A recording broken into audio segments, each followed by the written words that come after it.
Trio versus Modi. Modi വരും അല്ലെ, സിംഗിള വരും, അപ്പുറത്ത് 3 പേരും ഒരുമിച്ച് വരും എന്നുള്ളതാണ്. ബ്രഹ്മ വിഷ്ണു മഹേശ്വര, രാഹുൽ, അഖിലേഷ്, തേജസ്വി.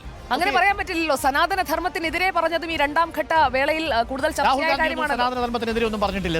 ഉദയനിധി സ്റ്റാലിൻ പറഞ്ഞിട്ടുണ്ടല്ലോ, അത് സ്റ്റാലിന്റെ അവകാശം. ഉദയനിധി സ്റ്റാലിന്റെ തമിഴ്നാട്ടിൽ അവരുമായിട്ടല്ലേ കൂട്ട്.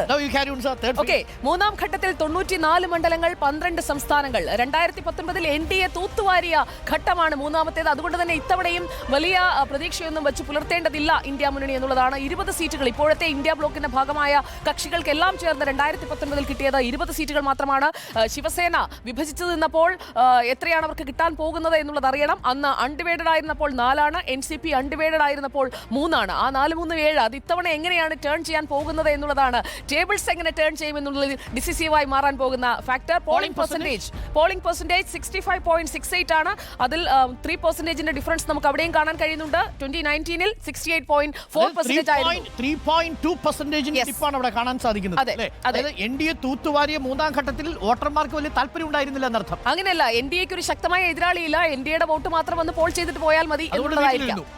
അതുകൊണ്ട് പ്രതിപക്ഷത്തിന് വോട്ട് ചെയ്തിരുന്ന കഴിഞ്ഞ തവണ ചെയ്ത ആളുകൾ പോളിംഗ് ശതമാനത്തിന്റെ കണക്ക് പറയുമ്പോൾ ആദ്യത്തെ ഘട്ടത്തിലെ പോളിംഗ് ശതമാനം നമ്മൾ അറിഞ്ഞത് 11 ദിവസങ്ങൾക്ക് ശേഷമാണ്. പിന്നീട് രണ്ടാം ഘട്ടം കഴിഞ്ഞതിന് ശേഷമുള്ള ഓരോ പോളിംഗ് ശതമാനവും നമ്മൾ അറിഞ്ഞത് 4 ദിവസങ്ങൾക്ക് ശേഷമാണ്. 1-2 ഘട്ടം ഒരുമിച്ചാ പറഞ്ഞു. ഏറ്റവും ഒടുവിൽ നമ്മൾ മനസ്സിലാക്കുന്നത് വോട്ടിന്റെ കണക്ക് പറയാൻ കഴിയില്ല എന്നായിരുന്നുവെങ്കിൽ സുപ്രീം കോടതി പരോക്ഷമായി നൽകിയിട്ടുള്ള സമ്മർദ്ദത്തിന്റെ അടിസ്ഥാനത്തിലാണ് ഏറ്റവും എത്ര വോട്ട് പോൾ ചെയ്തു എന്നുള്ളത്. നേരത്തെ ഈ ശതമാനത്തിന്റെ കണക്ക് പറയുകയുണ്ടായി. നോക്കൂ, ശതമാനം വളരെ പ്രധാനപ്പെട്ടതാണ്. ഈ പറയുന്ന 3% ഉണ്ടാക്കാൻ പോകുന്ന പ്രത്യാഘാതം അല്പസമയത്തിനകം നമുക്ക് എക്സിറ്റ് പോളിലൂടെ സ്ക്രീനിൽ കാണാൻ സാധിക്കുമെന്നാണ് ഞാൻ വിചാരിക്കുന്നത്. ഇന്നലെ ഞാൻ ആ ഒരു ഉദാഹരണം പറഞ്ഞു. 1984 49.1% വോട്ട് നേടിയിട്ടുള്ള കോൺഗ്രസിന് 404 സീറ്റുകളാണ് നേടിയത്.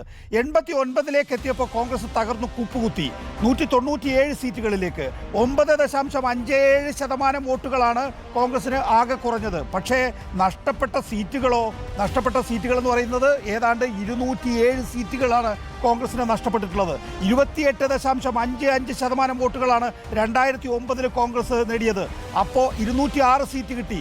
2014 ആയപ്പോഴേക്കോ 19.52 അതായത് കോൺഗ്രസിന്റെ വോട്ട് ശതമാനം ഏതാണ്ട് 9% കുറഞ്ഞു. 44 സീറ്റിലേക്ക് കൂപ്പുകുത്തി. ഇപ്പോൾ ചെറിയ ശതമാനം വോട്ടുകളുടെ വ്യത്യാസത്തിൽ തന്നെ വലിയ സീറ്റ് കൺവേർഷൻ ഉണ്ടാകുന്നു എന്നുള്ളതാണ് ഇന്ത്യയുടെ ചരിത്രം.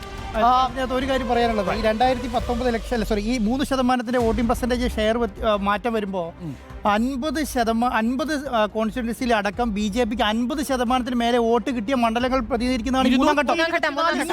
224 സീറ്റിന്റെ അകത്ത് 50 സീറ്റിലധികം ഈ വോട്ട് കിട്ടിയ 50%-ലധികം വോട്ട് കിട്ടിയ മണ്ഡലങ്ങൾ പ്രതിനിധീകരിക്കുന്ന ടൈമാണ് മൂന്നാം ഘട്ടം എന്ന് പറയുന്നത്. അതുകൊണ്ട് ഒരു 3% വേരിയേഷൻ എന്ന് പറയുന്നത് NDAനെ അപേക്ഷിച്ചിട്ട് ഒരു ബാധിക്കുമല്ല.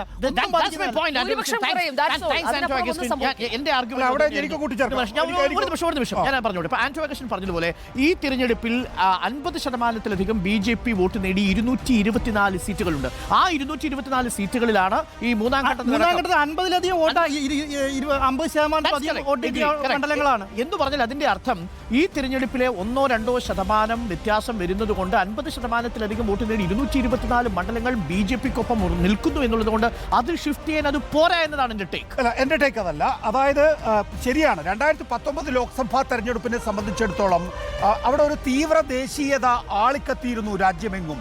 അവിടെയാണ് ഇപ്പോൾ ഹരിയാന പോലുള്ള സംസ്ഥാനങ്ങളിലൊക്കെ തന്നെ, ഇപ്പോൾ മധ്യപ്രദേശ്, രാജസ്ഥാൻ, ഉത്തർപ്രദേശ്, ഹരിയാന, ഈ ഹിന്ദി ഹൃദയഭൂമിയിൽ ആ തീവ്ര ദേശീയത മതിയായിരുന്നു BJPയെ സംബന്ധിച്ചിടത്തോളം ഈ പറയുന്ന രീതിയിലുള്ള വോട്ട് ശതമാനം ഉയർന്നില്ലെങ്കിൽ തന്നെ BJPയെ ജയിപ്പിക്കാൻ. ശരിയാണ്, BJPക്ക് 50%-ഉം 60%-ഉം വരെ ചില ലോക്സഭാ മണ്ഡലങ്ങളിൽ BJPക്ക് വോട്ട് ശതമാനം ഉയർന്നിട്ടുണ്ട്. പക്ഷേ ആ 2019 ട്രെൻഡ് ഇല്ല 2024. ഏതൊക്കെ മണ്ഡലങ്ങളാണ്? ഒന്ന് അൺഎംപ്ലോയ്മെന്റ്, തൊഴിലില്ലായ്മ.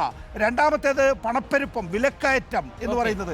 ഈ 2 വിഷയങ്ങളും അഗ്നിവീറും ഒരു ആന്റി ഇൻകംബൻസി സൃഷ്ടിക്കുകയും BJPക്ക് മറ്റൊരു പ്രതിപക്ഷം.